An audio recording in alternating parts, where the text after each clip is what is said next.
Time is running out. Calling all patriots and lovers of our constitutionally protected, God-given, self-evident, inalienable rights in Tennessee and the United States of America. If you are sickened by the liberty-eroding activities of a government that hates you, then it is time to wake up. If you are fed up with the tyrannical leadership on display by all levels of government, now is the time to listen to your reveille call. If you are equally tired of the political class, the new aristocracy, lying to you in their pursuit of power and control, now is the time to take a stand in the arena. Please welcome your host, Larry Linton, U.S. Navy veteran and candidate for Tennessee House of Representatives, to the Liberty, Leadership, and Lies podcast.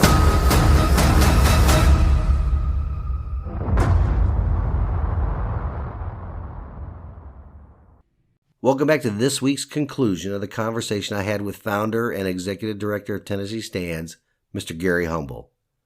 I hope you enjoyed part one, as well as enjoyed this week's part two. Much as we started last week's episode, we'll kick off this week with a word from the show's sponsor, Anchor.fm. Once the advertisement is done, we'll get right back into the second half of the conversation with Mr. Gary Humble. With that, here's a word from the show's sponsor. We're not safe in any of our actions. I was talking to a group a couple of weeks ago, and I said I started pointing to objects in the room, and I asked them, is there government involved in the creation of that object?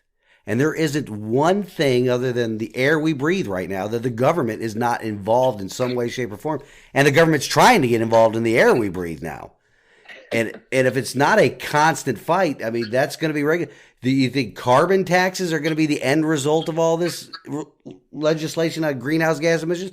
No, they're going to go after what you breathe in your house. If you could buy oxygen to go scuba dive, all kinds of things are the result of letting government, or just trying to operate on, hey, just if I let government leave me alone, we'll be good.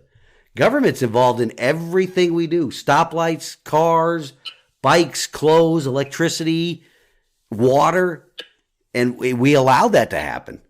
And some things it's necessary, but it's not necessary to secure the people's liberty. It doesn't need to be done by government. That's right. That's an important point. And then we talk about, being when the legislature or the Congress isn't affecting our liberties in danger. Somebody told me about this great way to look at that. We can look at government as a pastry baker. You ever had a good pastry? It's got all them fine layers of pastry in there, makes it light and puffy. Oh, I love it. Yeah, but every time government's in section, they put another layer. And when they put a layer, that's a layer between the people and their liberty. So every law that the government passes is another little flaky, tasty layer, because they sell it to you that way, a flaky, tasty layer of pastry between you and your liberty. That's what government does. Typically, the tastier and more fluffy and decadent the pastry is, the more likely it is to contribute to your eventual demise. Absolutely. So what do you see as your priorities coming up this year, besides engagement, which I'm excited for the January event you have coming here in Sevier County here in January. I'm looking forward to that.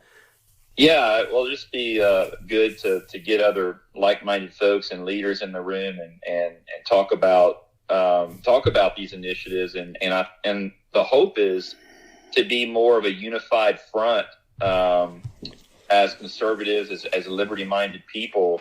We've got to put forward more of a united footing here in our General Assembly. We have a bunch of sort of disparate groups across the state that try to do, this issue and that issue. And oftentimes we face powers that are overwhelming, but they're not overwhelming when we're a force that is united across the state. So we've got to get there, some kind of a way. In terms of, Tennessee Stands and me personally, the three big things, there's lots of things that we're interested in. The three big ones is still securing medical freedom. Of course, Senator Johnson does have a bill to permanently extend the rights to employees free from coercion and their jobs being dependent upon whether or not they have this jab for COVID. So I'm thankful for that, and that's certainly something we're interested in. Our religious exemptions still in the state of Tennessee, that was our first bill we tried in 2021, which failed.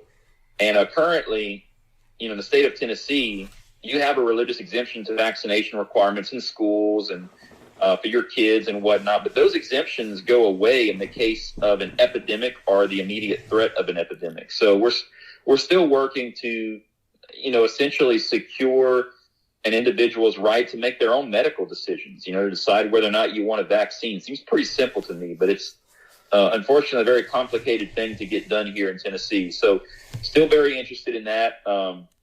Super interested in election integrity, primarily getting rid of these machines. I hate the machines. I don't think any voter ever asked for a machine. There's nothing about machines that makes elections secure or efficient or better for anyone except for those who are in control and write the huge contracts and the folks that get paid for servicing the machines and selling the machines. So I am a hand-marked, secured, serialized, watermarked, hologrammed, all the things you can do, paper ballot, hand count guy. And I'm going to continue fighting that vigorously here in our state to secure our elections on into the future, and getting the progressive agenda out of our schools. This nonsense that's happening in the public school system that we're funding with our tax dollars is mind-boggling in terms of CRT, the outright pornography that exists in our public school libraries, the LGBT agendas, and all. Look, I'm all about people having freedom, but we've got to keep ideologies and things like this away from our kids and secure the rights of parents.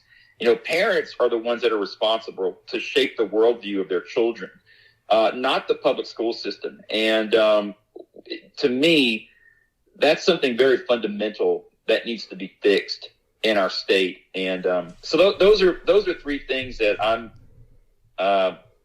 I'm really focused on. I'm sure there are a lot of other things that will come up this session that we'll speak to, and it just depends on what's going to get submitted here in 2023. Absolutely. I'd like to see the state law amended that allows for recall elections for school board members at the county level.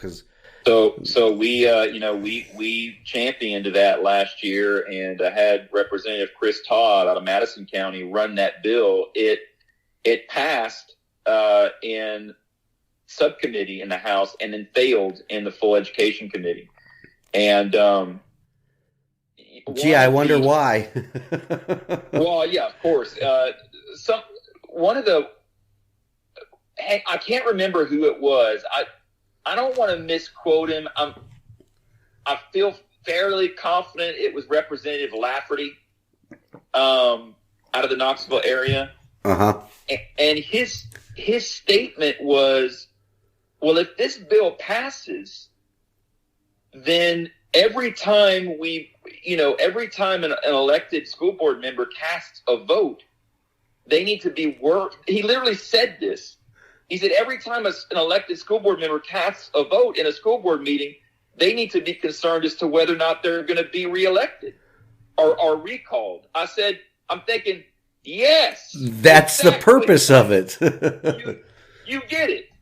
But he's saying that as if it's a negative, Right. Elected officials shouldn't have to worry about whether or not they're going to be reelected or recalled. And I tell people this all the time, that the school boards are the body of government closest to the people, closest to them in the sense of involvement in their daily lives, closest to them in the sense of how deep they are into their wallets. With our federal taxes going to a federal Department of Education, our local taxes going to the county or the city for education. Plus, they spend more waking hours with children than parents typically do. So they are the level of government closest to the people that need to have the biggest share of our scrutiny. And they've gotten away with it for decades now that they've been operating unscrutinized. And look at I attribute the mental health crisis in our nation to public education by teaching two different, vastly opposed messages. The one that they get at home and then the one that they get in public education has created this mental illness problem all across our nation. So we need to be able to actually control boards of education for what they are doing to children. Yeah, it's hard to disagree with you on that point. In the past, I've used the word accountability. I've said, if any elected official deserves a higher level of accountability to the voter, it's a school board member. But I like the word you use, scrutiny. I think that's, I may actually begin using that one instead, because I think that's exactly, it's not just accountability. It is scrutiny. It's the fact that the people need to be paying very close attention. That's why we've asked folks across the state, go to your county school board meetings, go to your county commission meetings. It's one thing, and I've learned this a lot dealing with the legislature and following all these bills. It's one thing to look at an elected official's voting record, and that does count for something, the way they vote. But I've found that I'm a lot more curious about what they actually say in committee. I'm much more interested in the things that they say and the defense they put forward, or the support they put forward for a certain measure, more than their vote. So voters and constituents need to be in these meetings, hearing the words that come out of these people's mouths, because it will flat out shock you sometimes when they actually say what they believe, which is not always reflected in their voting record. Right. They don't. They'll talk a talk, but they definitely walk a different talk when they're behind closed doors or in subcommittees. But here at our Board of Education here, you'd be surprised. You attend one of their meetings, they won't even talk to you. They don't talk to their constituents at all here in Sevier County. I've addressed them a couple of times. In fact, my last open records request to them was answered by their attorneys and not them.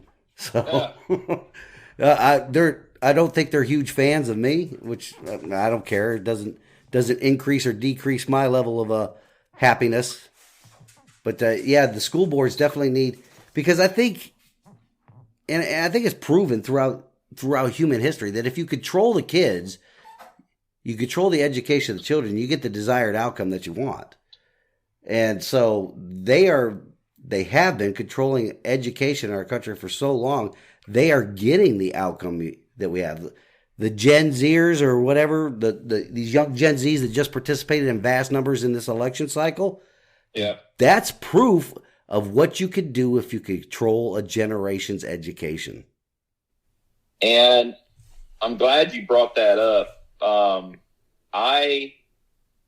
I took note of exactly what you said. I mean, I watched I watched a lot of the reporting on the elections nationwide, and I think nationally, Gen Z, the portion of Gen Z which is voting age, I believe would be your 18 to 24 year olds right now.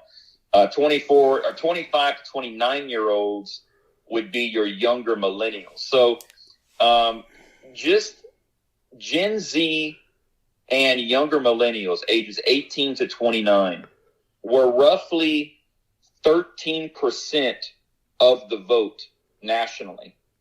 That is a very large chunk. That's a huge chunk of our electorate. And when you look at, there was some exit polling data came out. When you break up the age bands and their voting proclivity, 65 and up is an R plus 13. Then the next band is an R plus 2. Then the next band is a D plus. But the Gen Z band, the 18 to 29 year old band, the Gen Z and younger millennials, they're voting at a D plus 28.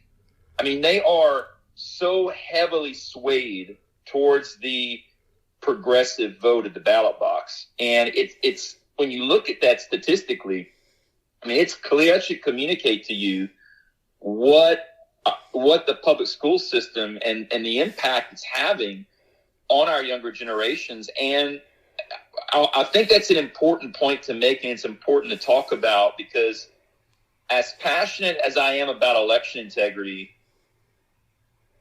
one struggle that I find is everybody thinks that every election is stolen. It's not. I mean, every election is not always stolen. Every machine is not committing fraud. My issue is the potential exists. That's why I want to get rid of it. But we can't. My problem with folks who are just laser focused on it's all about the machines. You better get your head out of the sand. It's not just about the machines.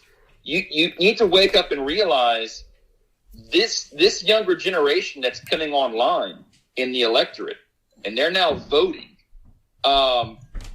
You can have all the election security you want. They're going to vote progressive. So, exactly.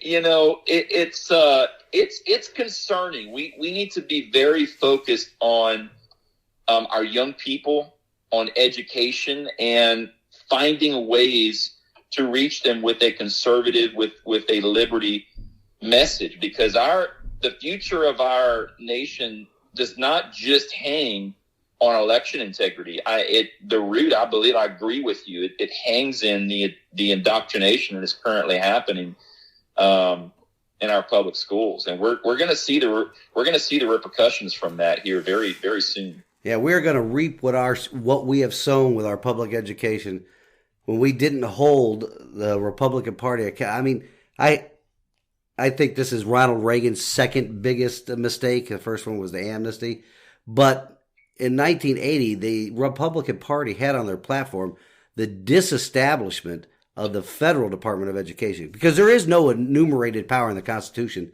for a federal Department of Education. So when they had that on their platform, then they backtracked from it. It has grown in scope and size so much that, because this is the end result that they want generations of people in our country reliant upon, dependent upon, and believing that the government is the solution to all the problems, never minding the fact that the government is the creator of all those same problems. So we have to definitely tackle the education to get our children back from the terrible lessons that they learned there. Yeah, one of the, in terms of the federal Department of Education, which I believe personally should be completely abolished, one of the things that I talked about consistently when I was running for office was getting federal dollars, getting as much federal money out of our state as we could. And when you look at the budget, the lowest hanging fruit, the easiest place to do that would seem to be public education. I don't have the exact number in front of me, but I can say whenever you look at the state budget here in Tennessee on education, about 10% of that budget is federal money. So it's not an overwhelming amount. It's not like half of the money is federal.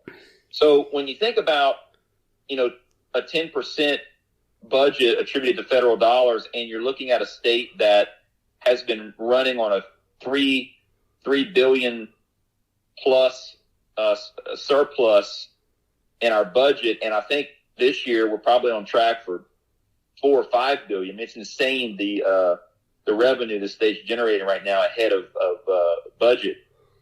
If there was a state that was poised to be able to eliminate all federal dollars out of our state's education system, it's Tennessee. And we could lead the nation in that. And we have to. We can't keep taking federal money, but then complaining about the books in the school library and the CRT and all the things that are in our public school system, because all of those initiatives a lot of times are tied to federal dollars. So you can't keep taking federal money and then crying about all the crap that's going on in our public schools. You have to lay the axe to the root, and the root, I think, of all those evils, oftentimes in our education system, are those federal dollars. And we we have to get federal money out of our schools here in Tennessee. Absolutely. We can't allow the federal government to use our own tax dollars to be the carrot and the stick anymore in that arena. Doing that, again, puts us in the situation we are in now. Well, Gary, it's been a real pleasure having you on. I look forward to talking to you some more here in the future and working together so we can fix Tennessee and get rid of all this garbage that's happening. Maybe even lead the way for the rest of the other 49 states to follow us in protecting the individual's liberty. Absolutely. I do. I really do believe that the state of Tennessee, in terms of the global agenda to take down America, I believe when you look at other states, of course, you got DeSantis in Florida and Texas and a few other states that folks are looking at to relocate to find some semblance of what they know of America.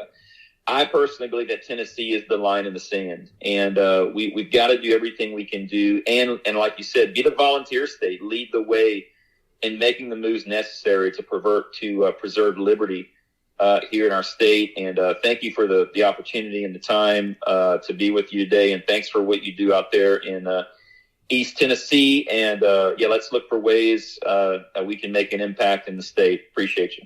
Thanks, Gary.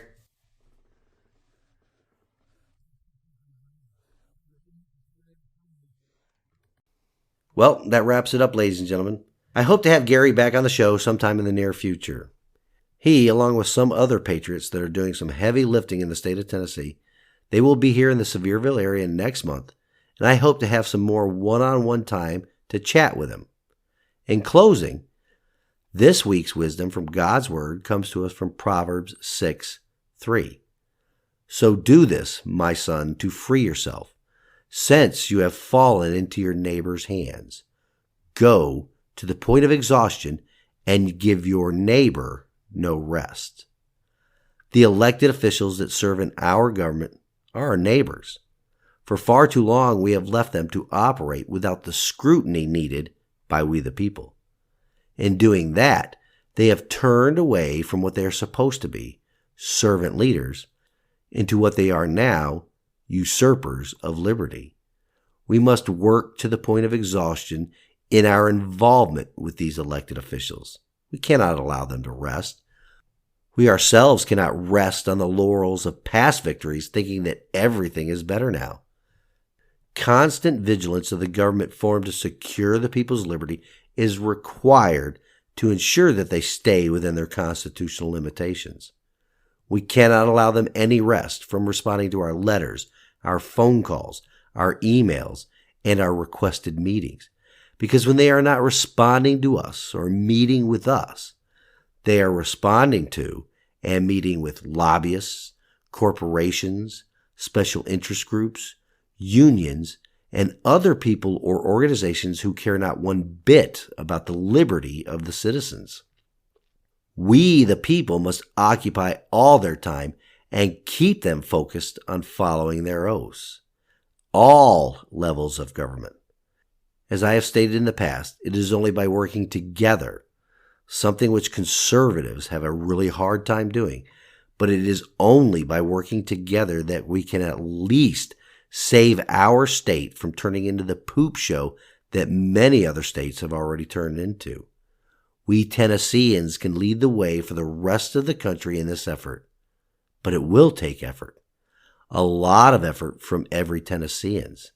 We need to live up to the name of the volunteer state. We can no longer afford to sit on the sidelines to see how this turns out. You can all look to history to find out how the story ends when people allow their governments to reverse the role of serving its citizens. I will hang up on a blog post links to many organizations out there in which you can get involved. Standing alone in the arena is admirable, but the more of us that take that stand, the lighter the burden will be of restoring our constitutional republic. Thank you all for listening this week. I pray that each and every one of you enjoy the rest of your weekend as well as the coming week ahead. Until next week, stand in the arena with me. Reveille, it's time to wake up.